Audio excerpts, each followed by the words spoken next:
So ஞானசேகரனை பிடிச்சிடுறாங்க. பிடிச்ச பிறகு தமிழகத்தையே உலுக்கி போடுது இந்த சம்பவம். ஏன்னா அந்த எஃப்ஐஆரில் இருக்கிற அந்த டீட்டெயில்ஸ்லாம் வெளியில் வந்தோன்னே எல்லோரும் ரொம்ப கோரமாக உணர்றாங்க. இப்படியெல்லாம் நடக்குமா?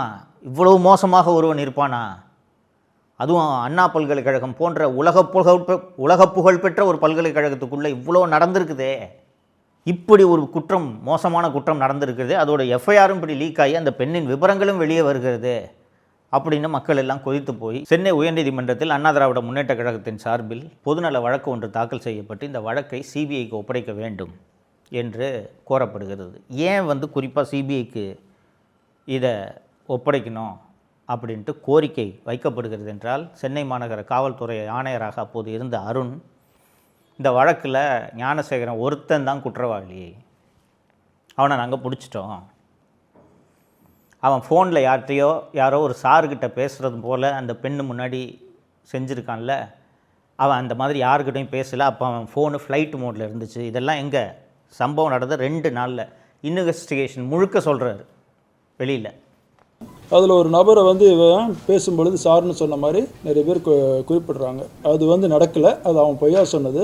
குறிப்பாக அந்த அக்கரன்ஸ் நடக்கும்போது அவன் அந்த ஃபோனே ஏரோப்ளேன் மோடில் தான் போட்டு வச்சுருந்தான். ஸோ பொதுநல வழக்காக இது சென்னை உயர்நீதிமன்றத்திற்கு வரும்போது மாண்புமிகு நீதியரசர் திரு எஸ்.எம். சுப்பிரமணியம் அவர்களது அமர்வுக்கு முன்பு வரும்போது இந்த வழக்கில் ஒருத்தன் தான் குற்றவாளின்னு சொல்லிட்டு எப்படி அவர் அந்த சம்மந்தப்பட்ட அதிகாரி சொல்கிறாரு? யாரை கேட்டு விசாரணை விவரங்களை பொதுவெளியில் வைக்கிறார்?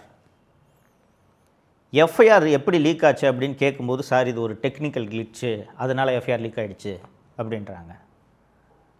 அது எப்படிங்க டெக்னிக்கல் கிளிச்சு, எஃப்ஐஆர் எப்படிங்க லீக் ஆகும்? இந்த வழக்கை நான் சிபிஐ விசாரணைக்கு உத்தரவிட விரும்பவில்லை, மாறாக பெண்கள் அடங்கிய ஒரு சிறப்பு புலனாய்வு குழுவை நான் நியமிக்கிறேன் அப்படின்னு சென்னை உயர்நீதிமன்றம் ஒரு சிறப்பு புலனாய்வு குழுவை நியமிக்கிறது. சிறப்பு புலனாய்வு குழுன்னொன்னே அது இண்டிபெண்ட்டாக நேரடியாக நீதிமன்றத்துக்கிட்ட ரிப்போர்ட் பண்ணணுன்னு பொருள் இல்லை. எஸ்பி அந்தஸ்தில் இருக்கக்கூடிய ஒரு 3 அதிகாரிகள் தான் அதில் இருக்கிறார்கள்.